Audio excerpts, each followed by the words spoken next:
Well, we got ourselves a standard at number 26. Nothing obscure or odd about this record. Vogue by Madonna at number 26, up 4 from 30 on my fantasy playlist of April 23rd, 1990.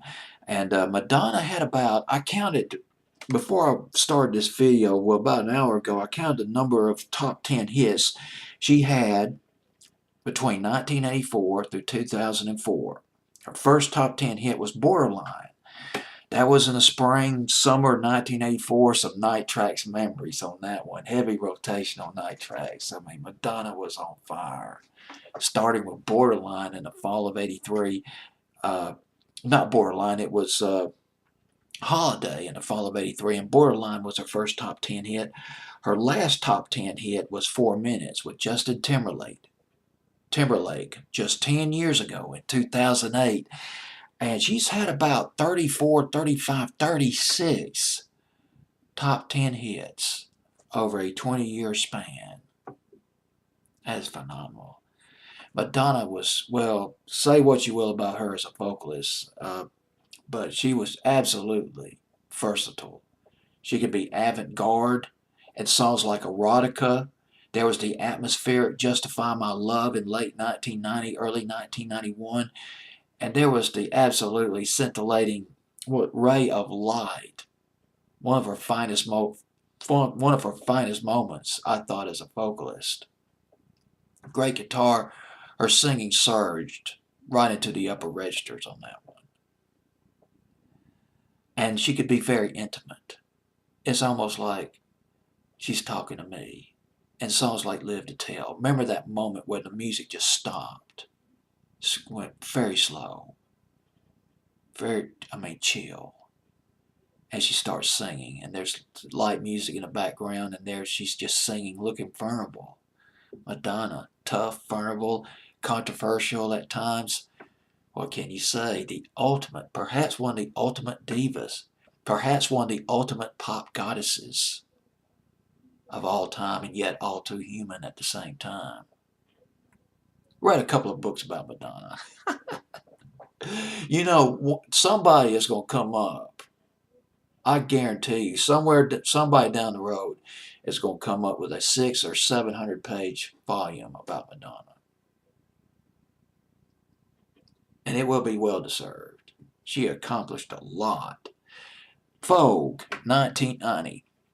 The dance. It was a dance craze. Voguing. It started in the gay community.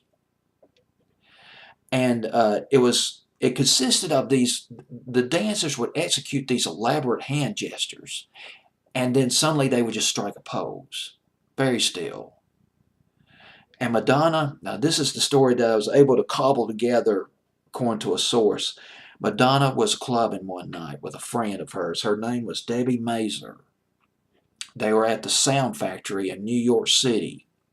The DJ was Shep Pettibone.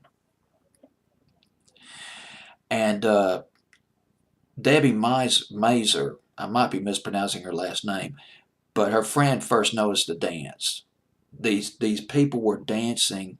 They would suddenly just stop.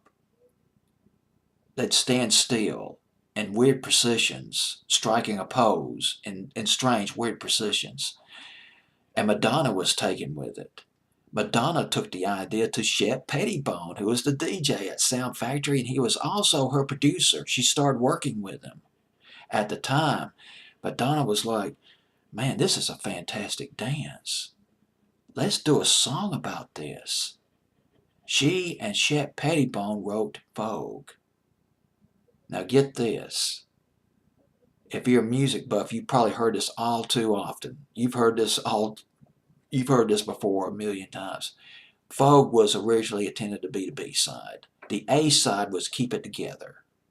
That was Shep Pettibone's plan.